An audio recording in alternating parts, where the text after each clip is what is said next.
wabarakatuh. Kenalkan, saya Slamet, Kepala SMP Negeri 7 Bojonegoro. Bahwa pada tahun ini SMP Negeri 7 Bojonegoro siap maju untuk menjadi sekolah adiwiyata nasional.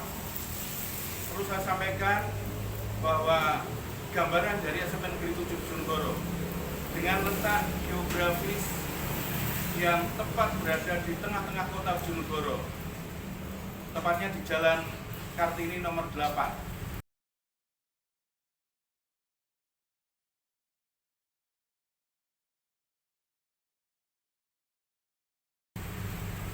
Dan dengan lahan yang tidak terlalu luas, yaitu 2.671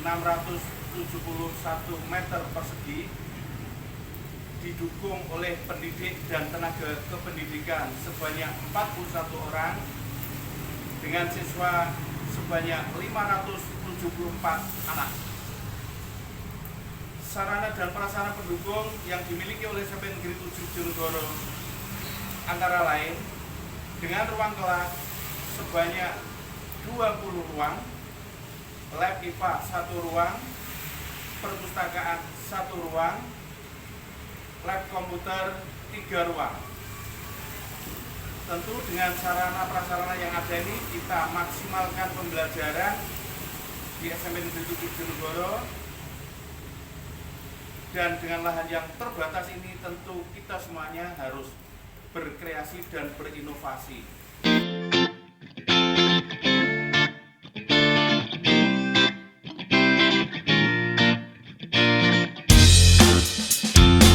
Meraih penghargaan adiwiyata tingkat provinsi selama 2 tahun ini, ya, supaya itu bisa berjalan lancar. Bahkan juga pihak stakeholder termasuk komite orang tua juga harus mendukung semuanya. Pembakaran sampah itu dihindari. Sampah itu tidak harus dibakar.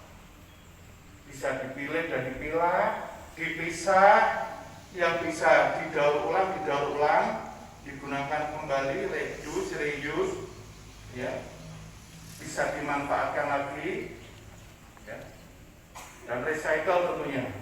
Kalau sudah tidak bisa dimanfaatkan lagi harus dibuang, tapi nggak boleh dibakar, karena pembakaran sampah tentu menyebabkan polusi udara. Adiwiyata bisa, adiwiyata nasional pasti bisa. SMP Negeri 7 Bojonegoro, terima kasih.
Sekolah Adiwiyata Nasional yang kami lakukan, kita mulai dengan evaluasi diri sekolah. Hal ini kita lakukan dengan melibatkan semua warga sekolah, didukung oleh stakeholder yang ada. Dari evaluasi diri ini kita identifikasi potensi dan masalah lingkungan hidup yang ada di sekitar sekolah kita. Kemudian kita susun rencana aksi dan kita eksekusi dengan mewujudkan gerakan peduli dan budaya lingkungan hidup sekolah. Tentu ini adalah kegiatan yang harus didukung oleh semua warga sekolah. alhamdulillah semuanya bisa terlaksana dengan baik.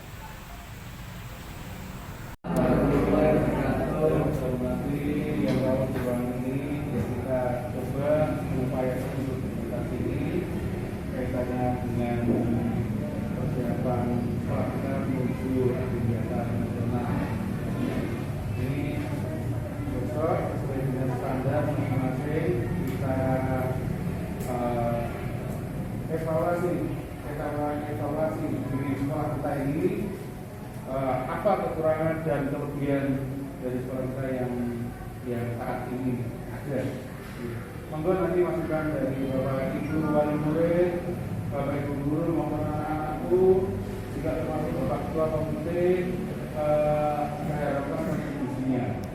Monggo untuk selanjutnya dimulai langsung dulu identifikasi potensi dan masalah lingkungan hidup yang ada di sekolah kita. Saya coba awali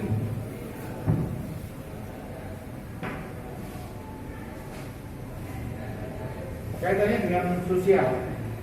Kaitan dengan sosial dipelajari bersama, di kelas bersama.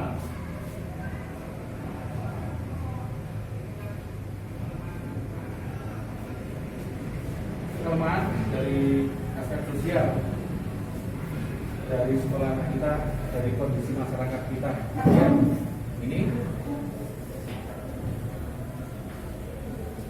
biasanya dari pola hidup masyarakat kota utamanya seperti kita ini, secara umum masyarakat gaya hidupnya konsumtif, ya, kemudian dengan sesama itu kadang-kadang juga ada unsur cemburu sosial, ya. Dan untuk kedepannya itu kaitannya dengan penataan keuangan, ya. Nggak seperti dulu, untuk nabung itu kadang-kadang juga malas, ya, menyimpan hasil pendapatan untuk masa depan itu belum maksimal. Artinya apa yang didapat hanya difokuskan untuk kebutuhan saat itu juga. Oke. Kemudian pandangan ke depan, ya, pandangan tidak memikirkan kira-kira ke depan ini kebutuhan saya apa, bisa kita penuhi apa tidak, itu biasanya yang terabaikan. Nah, ini bagian dari kelemahan masyarakat kita. Monggo nanti bisa dilanjut dengan